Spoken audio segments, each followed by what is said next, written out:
Hello everybody, नमस्कार दोस्तों। JEE मल्टीक्स tech news channel पर आपका स्वागत है। अगर आप एक नया एसी घर पर लगवाने जा रहे हैं, सोच रहे हैं, तो ये वीडियो आपके लिए बिल्कुल खास है, क्योंकि एसी तो हर कोई लगवा लेता है, लेकिन उसका बिजली का बिल भरना मुश्किल हो जाता है, क्योंकि बिजली की खपत एसी कितनी करता है। तो दोस्तों, सबसे पहले कुछ पॉइंट्स बताऊँगा इस वीडियो में आपको कि आप अपने जो रूम है उसका साइज़ आपको पता होना चाहिए कि आपको कितने टन का एसी उसमें लगवाना है दोस्तों। तो अगर आपके रूम का साइज़ 10 बाई 10 यानी 100 स्क्वायर फुट है तो आप 1 टन का एसी लगवा सकते हैं। अन्यथा अगर उससे बड़ा है तो 180 स्क्वायर फुट तक, 100 स्क्वायर फुट से ऊपर 180 स्क्वायर फुट से कम का एरिया है तो वहाँ पर, या 11 बाई 12 है, 12 बाई 12 का रूम है, तो वहाँ पर आपको 1.5 टन का इन्वर्टर एसी लगवाना चाहिए दोस्तों। तो इन्वर्टर एसी की विशेषता क्या है दोस्तों? इन्वर्टर एसी के अंदर BLDC variable speed compressor motor होती है। अभी दूसरी बात यह है कि अगर आपको बिजली का बिल कम लाना है दोस्तों, तो आपको अपने रूम को बंद रखें ताकि जो ठंडक है वो बाहर ना निकले।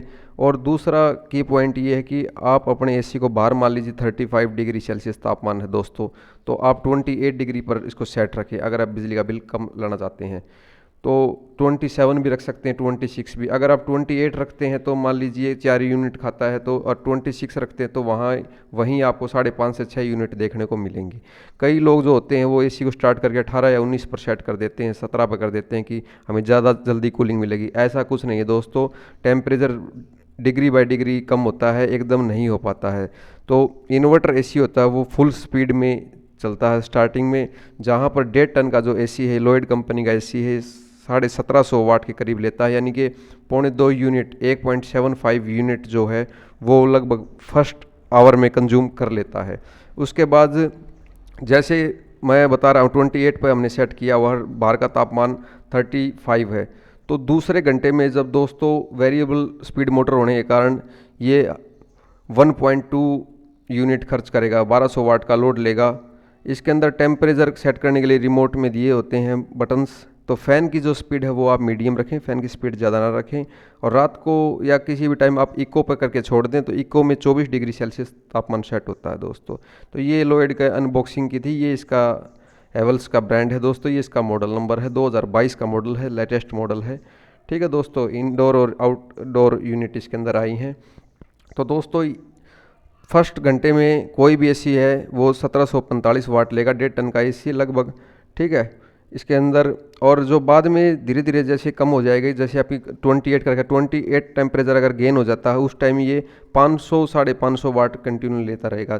चाहे एसी आपका कितने भी घंटे क्यों ना चले, उस टाइम वो 500 550 वाट ही लेगा दोस्तों। आजकल के जो कूलर्स आए हुए हैं दोस्तों, वो भी 450 400 500 वाट ले लेते हैं। तो ये एक कूलर जितनी एनर्जी खर्च करता है जब आपका टेम्परेचर गेन हो जाता है। अगर आप 28 की जगह 20 डिग्री सेल्सियस कर देते तो 8 डिग्री सेल्सियस कम करने के लिए फुल लोड स्पीड पर चलता और उस टाइम बहुत ज़्यादा यूनिट खपत हो जाती दोस्तों। ठीक है दोस्तों, तो आप कोशिश करें आपके जो आउटडोर यूनिट है उसको भी किसी छज्जे के नीचे या छाया में लगवाएं दोस्तों, धूप में उसको बिल्कुल ना लगवाएं। ये भी एक बड़ा फैक्टर है पावर कंजप्शन का। ठीक है, ओवर हीट हो जाते हैं, ज़्यादा हीट पड़ती है, गर्मी पड़ती है, और ये एसी 52 डिग्री सेल्सियस तक काम कर सकता है दोस्तों। तो यहाँ पर दूसरी बात ये है कि आप आउटडोर यूनिट को यहाँ छाया में लगवाएं, एसी को आप बीच में, मतलब 26 या 28 के बीच में रखें।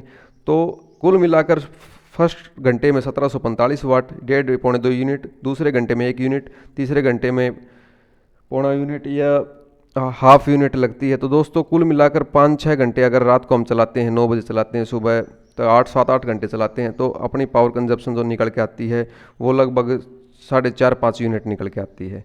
ठीक है दोस्तों, तो ये 8 घंटे का मैंने आपको बता दिया है कि 4.5-5 यूनिट इन्वर्टर एसी निकालता है। ये विदाउट स्टेबलाइज़र फ्री ऑपरेशन ये होता है। तो इसमें स्टेबलाइज़र अगर आप लगवाना चाहते हैं प्रोटेक्शन के लिए तो लगवा सकते हैं।